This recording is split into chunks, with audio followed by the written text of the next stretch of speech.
The New York Islanders season comes to an end. Despite a valiant effort, they fall to the Carolina Hurricanes 6-3. We'll break down the game, describe what went wrong, and start to look ahead to a pivotal offseason for this team. All that and more coming up on today's Locked On Islanders podcast.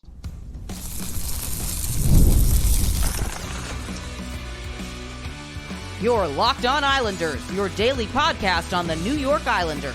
Part of the Locked On Podcast Network, your team every day. Welcome, everybody, to the Wednesday edition of the Locked On Islanders podcast, part of the Locked On Podcast Network, your team every day. I want to thank everyone who makes Locked On Islanders your first listen every day. Don't forget to subscribe on YouTube or wherever you get your podcasts so you can get new episodes as soon as they drop.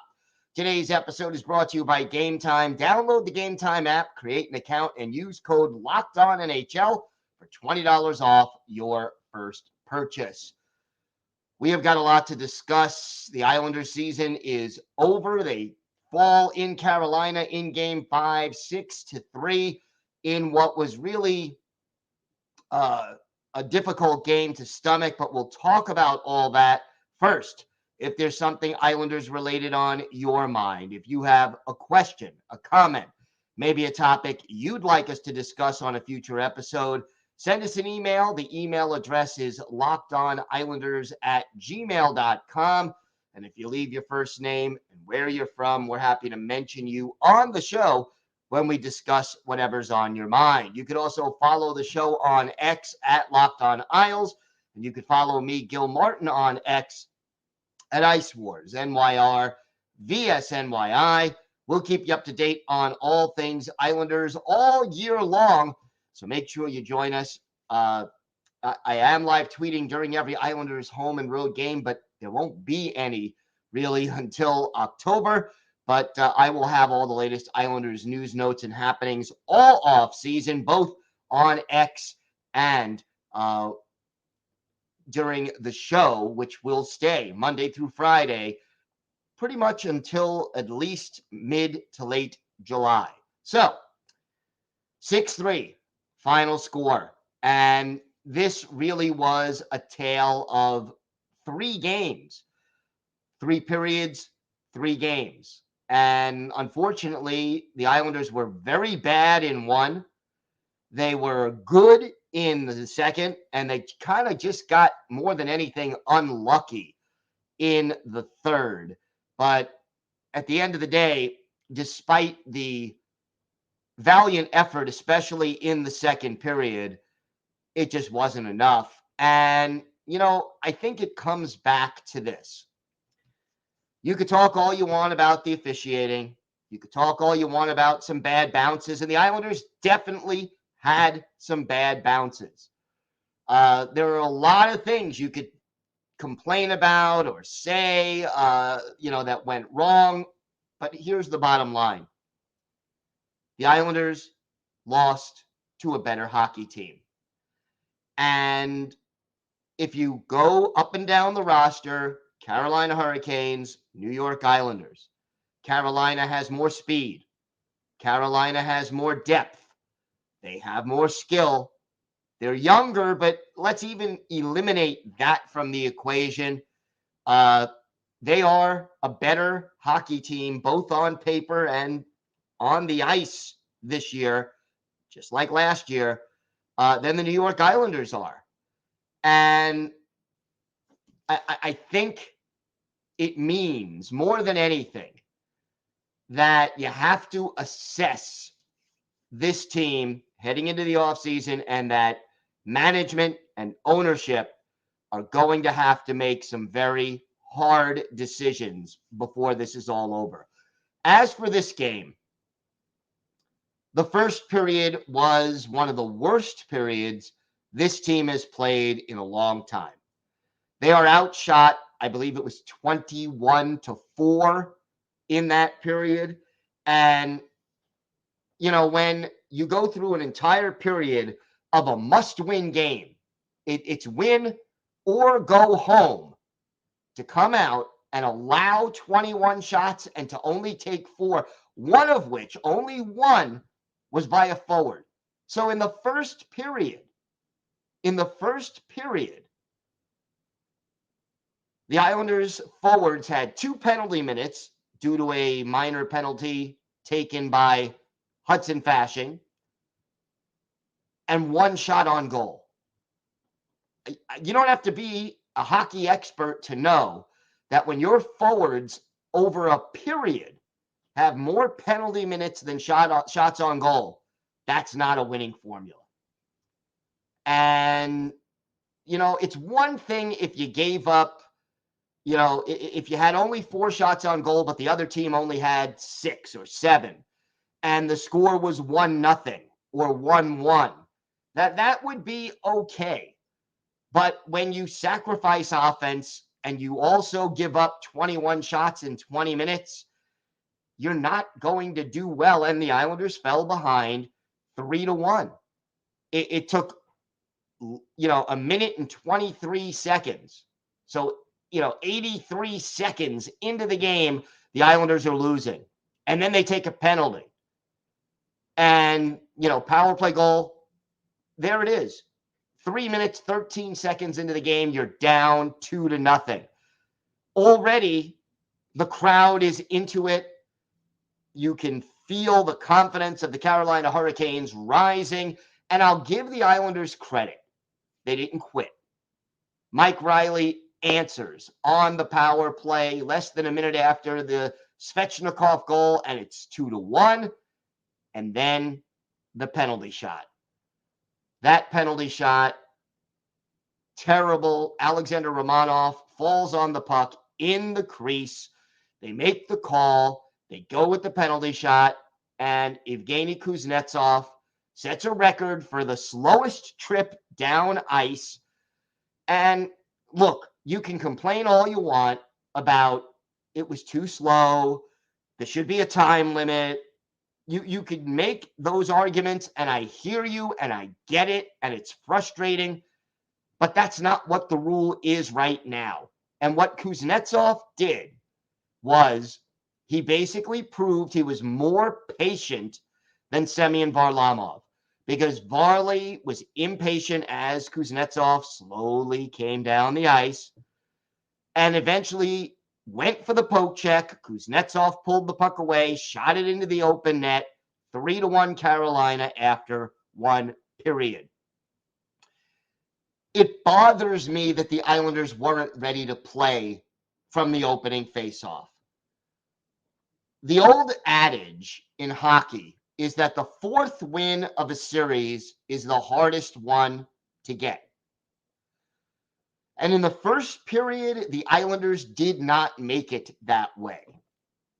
They just plain weren't ready to play. And you would have thought it was the Hurricanes who had the win or go home situation, not the Islanders. But that was not what happened. And, defensively, they were giving too much time and space. They took the bad penalties. They gave up a power play goal. The penalty shot, it's not technically a power play goal, but it's basically caused by a penalty. And the Islanders just did not look ready to play. To their credit, however, the Islanders came back and played much better hockey in the second period. And Brock Nelson scored less than 4 minutes in. And then in the final minute of the period, Casey Cizikas gets a fortunate bounce or a fortunate occurrence when Freddie Anderson lost his edge. The goal's open. Zeke puts it home, and it's 3-3 after 2 periods. And here's the thing, and I think, again, it illustrates the difference between the two teams. The Islanders did outshoot Carolina in the second period. I believe it was 10-7. But they weren't dominant. Yeah, they scored twice. They tied the game. It was a great effort. But here's a deal where the Islanders were the better team, and the shots on goal, they had a slight edge. When Carolina was the better team in the first period, they had more than 5 times as many shots on goal as the Islanders. The Islanders, to win the game and prolong the series, needed to play near perfect hockey. They didn't do it, especially in the first period. They didn't even come close. To their credit, they didn't give up. They didn't get discouraged. They battled back, and they set it up so that the third period, you win the period, you go back to Long Island. You lose the period, you go home. Unfortunately, they weren't able to pull it off. We'll talk about what happened in the third period. It just wasn't good enough. We'll do that. We'll have our hero and GOAT of the game, and we'll start to look ahead to the offseason. And, for our Islanders' birthday of the day, a forward who ended his NHL career with the Islanders in the mid-90s and is one of the few players to play for the Rangers, Devils, and Islanders. Let's see if you can guess who that is. We've got all that and a lot more coming up on today's Locked On Islanders podcast. Today's episode is brought to you by eBay Motors. Passion, drive, and patience. The formula for winning championships is also what keeps your ride or die alive. eBay Motors has everything you need to maintain your vehicle and level it up to peak performance. From superchargers, roof racks, exhaust kits, LED headlights, and more, whether you're into speed, power, or style, eBay Motors has you covered. With over 122 million parts for your number one ride or die, you'll always find exactly what you're looking for. And with eBay Guaranteed Fit, your part is guaranteed to fit your ride every time or your money back. Because with eBay Motors, you're burning rubber, not cash. With all the parts you need at the prices you want, it's easy to make your car the MVP and bring home huge wins. Keep your ride or die alive at ebaymotors.com. Eligible items only. Exclusions apply. eBay Guaranteed Fit only available to U.S. customers. Today's episode is also brought to you by Game Time. Game Time is an authorized ticket marketplace of the NBA, which makes getting playoff tickets even faster and easier. Prices on the Game Time app actually go down the closer it gets to tip-off. They've got killer last-minute deals, all-in prices, and their lowest price guarantee. So Game Time takes the guesswork out of buying NBA tickets. My favorite feature on Game Time, the view from your seat. You go on the app, you could see the view from your seat before you purchase the tickets, so you know exactly what to expect when you arrive. Take the guesswork out of buying NBA tickets with Game Time. Just download the Game Time app, create an account, and use code LOCKEDONNHL for $20 off your first purchase. Terms apply. Again, create an account, redeem code LOCKEDONNHL for $20 off. Download Game Time today. Last minute tickets, lowest prices guaranteed. The Locked On NFL Mock Draft is available now. Find the ultimate 6-episode series on Locked On NFL Draft to hear who the local Locked On experts are picking for every NFL franchise, with live reactions from local college football experts and even the fantasy football angle. The Locked On NFL Mock Draft, available now on Locked On NFL Draft on YouTube or wherever you get your podcasts. So the third period, we mentioned the bad bounces, and boy, they were there. Let there be no doubt about the bad bounces. I don't necessarily blame the Islanders for those bad bounces. It just, good teams, the expression goes, make their own luck. And I think there is truth to that. But at the end of the day, for the New York Islanders, it just wasn't good enough. And, it ends up being 2 goals, 8 seconds apart. That's a new Carolina Hurricanes record. But, it just did not work out. The second goal was just a crazy bounce where you would think the puck is going behind the net. Varlamov goes behind the net. It comes out in front. Nason is just all alone. puts it in.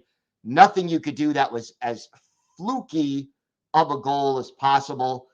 Were there goals that Varlamov should want back in there? Yes. Do I blame Varley for the loss? No.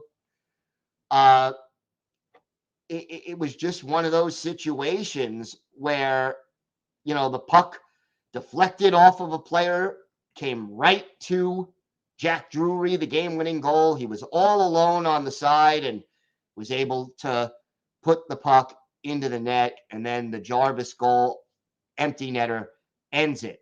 The Islanders did not quit. They certainly gave you a valiant effort, but they just aren't as good a team as the Carolina Hurricanes right now. And, that at the end of the day is something that management and ownership needs to examine. Let's go hero and GOAT of the game. The hero, I'm going with Brock Nelson. He had 2 points, a goal, and an assist. He scored on his only shot on goal. I think Brock had his best game of the series, and, that's a low bar. I know he struggled a bit. Go to the game. There are so many ways I can go there, but realistically, I think if we're doing go to the game, it's got to be those bad bounces in the third period. I mean, there was really nothing that anybody on this team could have done about those bad bounces. Again, I'm not using it as an excuse. The better team won the game. The better team won the series. The Islanders, when you think about it, they had their chances in game one. I think they actually outplayed Carolina for large swaths of game one. They were ahead 3-0 in game two, even though they were dominated on the ice. Game three at home, again, they lost by 1 goal. They had their chances. And then in this game, some bad bounces, but some foolish plays. Romanov covering the puck. Just some sloppy play in your own zone and not being ready to play from the opening faceoff. So I'm going with Brock Nelson as the hero of the game. I'm going with the bad bounces as the GOAT of the game. But realistically, the buck has to stop with ownership and management. Ownership has to realize a couple of things. This group has regressed. In 2020, in 2021, they made these magical playoff runs, went all the way to the conference final, missed the playoffs altogether in 2022, lost in the first round in 6 games in 2023, lost in the first round in 5 games in 2024. In each of the last 2 years, it took a really big late season hot streak just to squeak into the playoffs. And everydayers and Islander fans, you remember that before the season started, Matthew Barzal told reporters, we don't want to just sneak into the playoffs anymore. We want to be better than that. Well, you know what? They're not. This Islander team has now gone 3 years without winning a playoff round. 3 years. This group is getting older. This group is up against the salary cap. They are locked into a lot of these contracts. And the only thing we hear over and over and over again from the general manager is, I believe in this group. Trade deadline came this year. No moves. None. 0. I believe in this group. Well, in 3 years, this group has won 0 rounds of playoff. They've lost twice and failed to even qualify for the playoffs once. If Lou Lamoriello as the general manager, doesn't realize that this team needs change, if he doesn't realize that significant change needs to come, then ownership has to do something about it. And we're going to talk more about that and a whole lot more coming up on today's Locked On Islanders podcast. Today's episode is brought to you by Monopoly Go. All right, game off. We've got to pause here to talk more about Monopoly Go. I know what you're saying. Flag on the play. You already talked about that. But there's just so much good stuff in this game. In Monopoly Go, you can team up with friends for timed tournaments where you work together to build up each other's boards. The more you win together, the more awesome prizes you unlock, and there's so much to get. You can get unique stickers that you could trade with your friends to complete albums for big prizes. Cool new playing pieces to travel the boards with. Hilarious emojis for taunting your friends when you smash their buildings or heist their vaults. Plus, Monopoly Go feels new and exciting every day with constantly changing tournaments and challenges. A ton include their own unique mini games like digging for treasure or a robot pachinko machine. There's always new timed events that help you win big, like massive multipliers for everything you win or rent frenzies. There's always something new to discover in Monopoly Go, so get off the bench and download it now for free on Google Play or the App Store. Game on.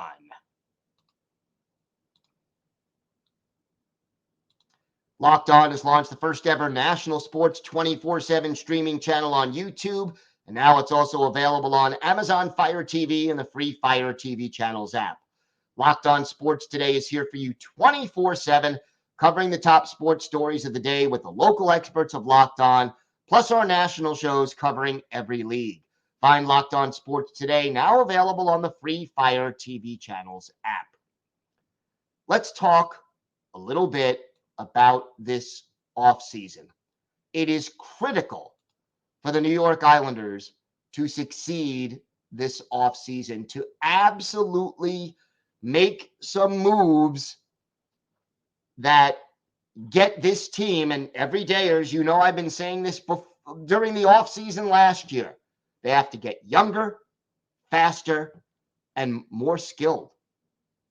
And if Lou Lamoriello doesn't see that, then it's time to move on from Lou Lamoriello.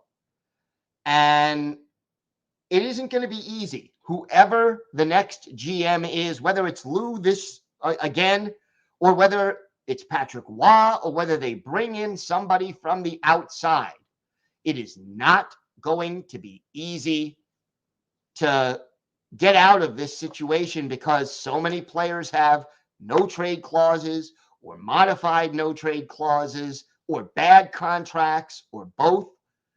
And it is going to be a challenge, but not impossible, to get this team to improve. What is up, though? Whose contracts are up? Well, let's go over that. Let's start with the restricted free agents. Oliver Wahlstrom is a restricted free agent. He has arbitration rights. Simon Holmstrom is a restricted free agent. Ruslan Ishkakov is a restricted free agent with arbitration rights. If I'm Ishkakov, do I stay on the island or do I go back to Russia? Tough decision. Again, these are things we will address throughout the offseason. Kyle McLean is a restricted free agent, again, with arbitration rights. And so is Dennis Cholowski, who, again, spends most of the season in Bridgeport to begin with. Then you have your unrestricted free agents. You got the guys in the minors, Carlson, Kuhlman, Brian Pino. Whether they'll be back or not going to make or break the NHL Islanders. Might have a lot to do with how Bridgeport does. Cal Clutterbuck, Matt Martin, guys who have been great Islanders for a long time, but are now, in their mid-30s to late 30s. Have they played their last game last night as Islanders? Mike Riley, Robert Bortuzzo, Sebastian Aho, and Robin Salo. All of them are unrestricted free agents, and we don't know whether any of those guys will be back. These are some of the immediate decisions that the Islanders organization has to make. Which of these guys to let go, which of these guys to bring back, or at least make an offer to bring back, and to take it a step further, a lot of these other players who are getting older, who have big contracts, can you move any of them, whether it's part of a trade, whether it's part of a buyout? Can you possibly actually keep this year's first-round draft pick? If you trade for a player using either this year's first-round draft pick or another pick or a player, do you not sign a 30-something-year-old player to a 7-year contract with a no-trade clause? These are all things that will be critical for this team during this offseason. And I'll tell you this, if they don't get it right, the inevitable rebuild that this team is facing becomes longer, harder, and we'll see many more years of frustrating, bad hockey if changes aren't made soon. And I'll say this, ownership has to talk to Lou, and if Lou Lamoriello doesn't say, hey, this is what we need to do, this is what my plan is to improve this team, because the group that I've put together right now hasn't gotten the job done for 3 years. If Lou Lamoriello doesn't have a plan that he's prepared to implement, then ownership has to move on from Lou, or it's on ownership. Because the definition of insanity, as we all know, is doing the same thing over and over and over again and expecting a different result. And if Lou Lamoriello thinks he can double down on this group again for the 4th straight year after not winning a playoff round, I think that's a huge, huge mistake. And the Islanders owners have to make a decision. I respect Lou Lamoriello. He's in the Hockey Hall of Fame for a reason. He belongs there. He is one of the great GMs of his era. But that doesn't mean he's the right guy for this team right now. And his win now with these older players strategy has run its course. The best results were those 2 trips to the conference finals, and now it's time to try something different. And if he won't do it, somebody else must. Time now for our Islanders birthday of the day, and today is the 65th birthday of former Islanders center Pat Conacher, the Edmonton, Alberta native, only 5'8", 188 pounds, drafted by the New York Rangers in the 4th round back in 1979, made his debut for the Rangers in 79-80, later played for the Oilers, the Devils, the Kings, the Flames, and then for the Islanders, 13 games in 1995-96. Scored a goal, had an assist in those 13 games, 2 points, no penalty minutes. In his NHL career, played in 521 games, 63 goals, 139 points, 235 penalty minutes. Went to the Stanley Cup final with the Kings in 1993. Played in 67 playoff games, 11 goals, 21 points, 40 penalty minutes. None of them, obviously, with the Islanders. And later was an assistant coach for the Coyotes and a head coach in the AHL, although never made the playoffs there. Later coached a little in the Western League. His best game as an Islander, well, it's easy, April 13th, 1996. Islanders playing the Montreal Canadiens in Montreal. Eric Fichaud, the goalie for the Islanders, Jocelyn Thibault for the Habs. And in this game, Pat Conacher, our Islanders' birthday of the day, scores the go-ahead goal for the Islanders with 5:03 left in the third period from Chris Luongo and Derek Armstrong. That put the Isles up 5-4, but in the final minute, Stefan Quintal tied it. The game ended in a 5-5 tie. They didn't have shootouts back then. At the end of overtime, it was over.